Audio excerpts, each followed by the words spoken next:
Today we start with page number 119, question number 9. Given below is the receipt and payment card Vithai Mahila Mandal, Pandharpur for the year ending 31st March 2018. अपने को year ending दिया है 31st मार्च 2018. तो सबसे पहला आपको पता है कि करंट ईयर क्या बनेगा 17-18 करंट ईयर बनेगा.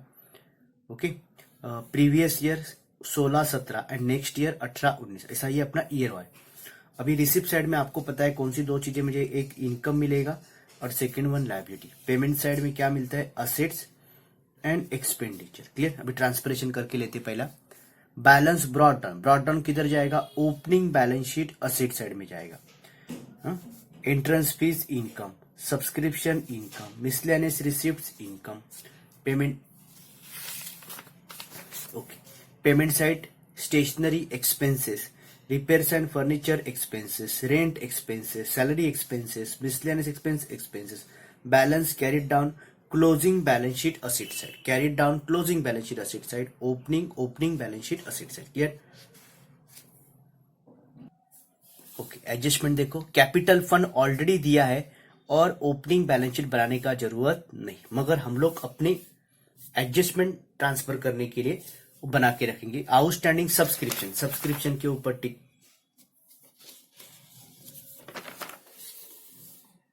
एंट्रेंस फीस, तो एंट्रेंस फीस के ऊपर टिक मार्क करके रखा है. रेंट के ऊपर एडजस्टमेंट, तो रेंट के ऊपर टिक मार्क किया है. They have following assets and liability. Furniture अपने को दिया है क्या, पहला देखने का पेमेंट साइड में. तो फर्नीचर आपको नहीं दिया है. रिपेयर्स टू फर्नीचर ये अलग बात है, उसका कोई कनेक्शन नहीं. तो फर्नीचर नहीं दिया है, बिल्डिंग भी नहीं है. आउटस्टैंडिंग एक्सपेंसेस है क्या, पहला देखते हैं. ओके, तो वो भी नहीं है. अभी अपने को क्या क्या करने का है, income and expenditure account and balance sheet. Okay, पहले रिसिप्ट एंड पेमेंट अकाउंट देते. बैलेंस ब्रॉड डाउन किधर जाएगा, opening balance sheet asset side. अभी इधर छोटा सा ओपनिंग बैलेंस शीट हमारे लिए बन के रखा है. Cash 3000 and bank 20,000 asset side में लिख दिया ओपनिंग बैलेंस शीट की. क्लियर. नेक्स्ट, उसके बाद का कौन सा दिया है देखो. Entrance fees income, subscription income, miscellaneous receipt income. अभी सभी इनकम में ट्रांसफर किया क्या, पहला देखते. एंट्रेंस की फीस के ऊपर एडजस्टमेंट है, इसलिए इनर कॉलम में लिख के रखा है. सब्सक्रिप्शन के ऊपर एडजस्टमेंट है, इसलिए इनर कॉलम में लिखा है. मिसलेनियस रिसिप्ट के ऊपर कोई एडजस्टमेंट नहीं, इसलिए directly we transfer to outer column. Clear. अभी पेमेंट साइड में देखो क्या क्या दिया अपने को. Stationery expenses, repair to furniture expenses. Okay, stationery पहला एक्सपेंस में ट्रांसफर किया है देखो. यस, एडजस्टमेंट नहीं है, इसलिए डायरेक्टली आउटर कॉलम में लिखा है. Repairs to furniture no adjustment, इसलिए डायरेक्टली आउटर कॉलम में ट्रांसफर करके रखा है. नेक्स्ट, रेंट के ऊपर कोई एडजस्टमेंट है. यस, इसलिए इसको रेंट को इनर कॉलम में लिखा है ट्रांसफरेशन. फिर उसके बाद अपने को दिया है salary expense, miscellaneous expenses. Okay, दोनों एक्सपेंस में है, तो उसके ऊपर कोई एडजस्टमेंट नहीं है, इसलिए दोनों को डायरेक्टली आउटर कॉलम में ट्रांसफर किया है. Salary and miscellaneous expenses. Rent के ऊपर एडजस्टमेंट है, इसलिए इनर कॉलम में रखा है. नेक्स्ट, उसके बाद क्या बोला है, बैलेंस कैरिड डाउन किधर जाता है, closing balance sheet asset side. तो हम लोग ने क्लोजिंग बैलेंस शीट के असेट साइड में डायरेक्ट ट्रांसफर किया है. देखो, कैश का 1650 directly outer column, bank 14,000 directly outer column. Clear. अभी एडजस्टमेंट करना शुरू करें. इधर ओपनिंग बैलेंस शीट का प्रॉब्लम नहीं है, अपने को ओपनिंग बैलेंस शीट हम लोग ने प्रिपेयर किया छोटा सा. ओके, एडजस्टमेंट देखो. First, capital fund on 1 April 2017 was ₹90,000. अभी कैपिटल फंड आपको दिया है, इसलिए हम लोग ने ओपनिंग बैलेंस शीट बनाने का जरूरत नहीं. कैपिटल फंड किधर लिखा है हम लोग, ओपनिंग बैलेंस शीट में 90,000 दिया हुआ है, खाली हमारे लिए हम लोग ने बनाया, ओपनिंग बैलेंस शीट बना हुआ है. तो ये कैपिटल फंड, इसका सेकेंड इफेक्ट किधर जाएगा, क्लोजिंग बैलेंस शीट के लायबिलिटी साइड में लिखेंगे 90,000. देखो, इधर से ये 90,000 इधर लिख दिया और सेकेंड इफेक्ट इधर 90,000 लिख के रखा है, बाकी इनर कॉलम में लिख के रखा है. नेक्स्ट, उसके बाद क्या देखो, सेकेंड एडजस्टमेंट, आउटस्टैंडिंग सब्सक्रिप्शन ₹4,000. अभी इधर ईयर दिया है क्या, अपने को नहीं दिया. अभी आउटस्टैंडिंग सब्सक्रिप्शन बोला, तो सब्सक्रिप्शन बोला मतलब अपने लिए क्या हो गया, इनकम है. तो इनकम में देखो सब्सक्रिप्शन हम लोग ने ट्रांसफर करके रखा है 19,000. अभी क्या बोला है, आउटस्टैंडिंग. अभी उधर ईयर नहीं दिया, मतलब कौन सा ईयर है, करंट ईयर. तो आउटस्टैंडिंग ऑलवेज ऐड, इसलिए हम लोग ने आउटस्टैंडिंग ऐड किया हुआ है. 19,000 में 4,000 प्लस किया, आउटर कॉलम में आया 23,000. क्लियर. अब इसका सेकेंड इफेक्ट देना. अभी आउटस्टैंडिंग किसका है देखो, इनकम का है, तो इधर हम लोग ने लिखा है आउटस्टैंडिंग इनकम रहेगा तो किधर जाता है, असेट साइड में। तो go to the balance sheet asset side, outstanding subscription जितना बोला है 4000 उतना सेकेंड इफेक्ट दिया। Is it clear? नेक्स्ट देखो third adjustment, entrance fees are to be capitalise. अभी कैपिटलाइज मतलब क्या होता है, कैपिटल फंड में जाकर प्लस करना। अभी एंट्रेंस फीस आपने किधर लिखा हुआ है, देखो इनकम साइड में एंट्रेंस फीस लिख के रखा है। तो एंट्रेंस फीस कितना बोला है 3500 और एडजस्टमेंट बोला है entrance fees are to be capitalise. उधर बोला नहीं कितना कैपिटलाइज करना है, तो नहीं दिया है मतलब पूरा के पूरा कैपिटलाइज करना है। कैपिटलाइज मतलब कैपिटल फंड में जाकर प्लस करना है। मगर आप लोग को इधर से लेके इधर लेके जाना है, तो इधर से क्या करना पड़ेगा, माइनस करना पड़ेगा। तो लिखेंगे लेस कैपिटलाइज कितना, पूरा के पूरा 3500। आउटर कॉलम में क्या किया हम लोग ने, डैश किया। कभी भी जीरो लिखने का नहीं, डैश नहीं तो नील लिखो, तो डैश करके रखा है। कैपिटलाइज कैपिटल लेस किया इधर से।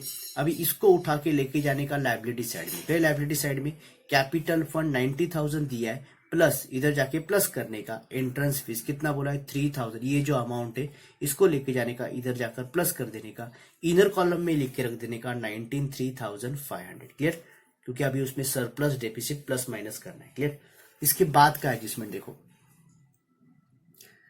Rent paid include. ये रेंट जो पेमेंट किया हुआ उसमें कुछ तो इंक्लूड है। क्या बोला इंक्लूड करने के लिए अपने को, ₹800 पेड फॉर अप्रैल 2018। अभी आपको पता है अपना ईयर कभी खत्म होता है, मार्च में कंप्लीट हो रहा है, मगर हम लोग ने जो रेंट का पेमेंट करके रखा है टोटल 8300, उसमें ₹800 अप्रैल का इंक्लूड है। अभी इंक्लूड है तो आपको क्या करना पड़ेगा, उसको एक्सक्लूड करना पड़ेगा। Is known as prepaid. Extra payment करके रखा है हम लोग ने, अप्रैल का भी पेमेंट करके रखा तो उसको बोलेंगे प्रीपेड। और प्रीपेड क्या करेंगे, उसको माइनस करेंगे, तो लेस प्रीपेड उसको लिखेंगे। कितना रुपया बोला है, ₹800, तो ₹800 रेंट में से माइनस करेंगे। अभी एक्चुअल कितना है 7500। Is it clear? ओके, अब इसका सेकेंड इफेक्ट देना है, प्रीपेड। किसका बोला है प्रीपेड, देखने का इधर एक्सपेंडिचर है ये, तो प्रीपेड एक्सपेंस का है, देखने का इधर प्रीपेड एक्सपेंस किधर जाएगा, प्रीपेड एक्सपेंस किधर लिखते हैं हम लोग, असेट में, तो असेट में लिखते जाएंगे। प्रीपेड किसका बोला है, रेंट, कितना रुपया है, ₹800 एक्स्ट्रा पेमेंट करके रखा है। क्लियर? तो ये दो इफेक्ट हो गए इसके। ओके, नेक्स्ट आपको क्या दिया है, they have following assets and liability on 1 अप्रैल 2017। मतलब असेट्स एंड लायबिलिटी का इसका दो इफेक्ट देना पड़ेगा, एडजस्टमेंट में दिया हुआ है। पहला दिया है फर्नीचर, बिल्डिंग और आउटस्टैंडिंग। पहला फर्नीचर और बिल्डिंग का इफेक्ट देते, तो फर्नीचर का ओपनिंग का इंफॉर्मेशन दिया, तो पहला ओपनिंग बैलेंस शीट में असेट साइड में लिखना जरूरी है। तो go to the opening balance sheet asset side, furniture लिखा है 9000 और बिल्डिंग कितना है 70,000, तो इधर लिख के रखा है। इसका सेकेंड इफेक्ट, असेट को सेकेंड इफेक्ट असेट में ही जाता है, तो क्लोजिंग बैलेंस शीट के असेट साइड में। अभी इस पे कोई इन्फॉर्मेशन आपको नहीं दिया हुआ है कि वह डेप्रिसिएशन चार्ज करो, इसलिए डायरेक्टली मैंने आउटर कॉलम में लिखा फर्नीचर कितना लिखा 9000 और बिल्डिंग कितना लिखा 70,000, तो 9000 और 70,000 लिख के रखा है आउटर कॉलम। क्लियर हो गया? दो इफेक्ट हो गए। और क्या दिया अपने को, आउटस्टैंडिंग एक्सपेंसेस। आउटस्टैंडिंग एक्सपेंस दिया है 12,000, तो ओपनिंग का इफेक्ट ओपनिंग में देखो दिया है, आउटस्टैंडिंग एक्सपेंस कितना लिखेंगे 12,000। क्लियर? अभी इसका सेकंड इफेक्ट देना है, तो आउटस्टैंडिंग वैसे की वैसे एक्सपेंस इधर लिख देने का 12,000 क्लोजिंग में, ओपनिंग का क्लोज, उसको पेमेंट नहीं किया हम लोग ने, तो वैसे की वैसे क्लोजिंग में बता देंगे। क्लियर हो गया? सबका दो इफेक्ट हो गया। अभी इधर कुछ और बचा नहीं, तो आपको क्या करेंगे, क्लोजिंग करना शुरू कर देते। ओके, तो पहला हम लोग क्या करेंगे, इनकम एंड एक्सपेंडिचर अकाउंट पहला क्लोज करते हैं। ओके, तो इनकम एंड एक्सपेंडिचर अकाउंट में टोटल किया, तो इधर का टोटल किया एक्सपेंडिचर का और इधर का टोटल किया, तो अपना ये टोटल एक्सपेंडिचर का टोटल ज्यादा आ रहा है, तो ये टोटल आ रहा है 29,900 आ रहा है। देखो सबसे अच्छी तरह टोटल करेंगे तो 29,900 आ रहा है। सेम टोटल हम लोग लिखने का तरीका देखो, ऊपर एक अंडरलाइन किया है, नीचे डबल अंडरलाइन है। सेम टोटल हम लोग क्रेडिट साइड में लिखेंगे 29,900। क्लियर? दोनों लिख दिया। अभी इधर का टोटल करेंगे, इधर का टोटल करने के बाद मतलब ये 23,000 प्लस 850, ये दोनों को करेंगे तो आ रहा है 23,850। इधर नीचे लिखेंगे। अभी इस टोटल में से ये टोटल माइनस हो जाएगा, तो माइनस होकर कितना आ रहा है 6,050 रुपीज आ रहा है। ये बैलेंस आया अपना। अभी बैलेंस को आपको नाम देना है, एक तो सरप्लस नहीं तो डेफिसिट। अभी कैसे देंगे, पहला देखने का एक्सपेंडिचर कौन सा साइड ज्यादा है, तो एक्सपेंडिचर ज्यादा है, मतलब एक्सपेंडिचर इनकम से ज्यादा है, तो अपने को क्या हो रहा है लॉस। तो लॉस को हम लोग क्या बोलते हैं एनपीओ में, बाय डेफिसिट क्या लिखेंगे उसके सामने, कैरीड डाउन। क्लियर? 86,050। क्लियर। अब ये डेफिसिट को लेके जाने का लायबिलिटी साइड में, तो लायबिलिटी साइड में गए डेफिसिट को लेके, डेफिसिट है मतलब लॉस है, क्या करेंगे माइनस करेंगे, तो डेफिसिट कितना है 6050, इसमें से माइनस किया ये 93,500 में से 6050 माइनस किया तो आया 87,450, 87,450।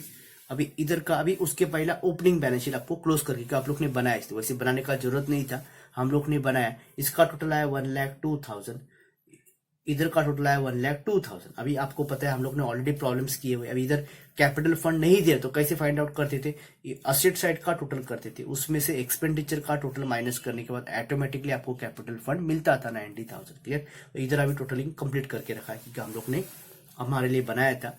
अभी ये बैलेंस शीट देखो, बैलेंस शीट का टोटल करेंगे अभी हम लोग 87,450 फर्स्ट प्लस 12,000 आया 99,450। इधर का भी देखते हैं उतना ही आ रहा है क्या, 70,000 plus 9,000 plus 4,000 plus 1,650 plus 800 plus 14,000, सबका टोटल करके आया 99,450। दोनों का टोटल इक्वल आ रहा है, मतलब अपना प्रॉब्लम राइट है। क्लियर, सबके दिमाग में गया।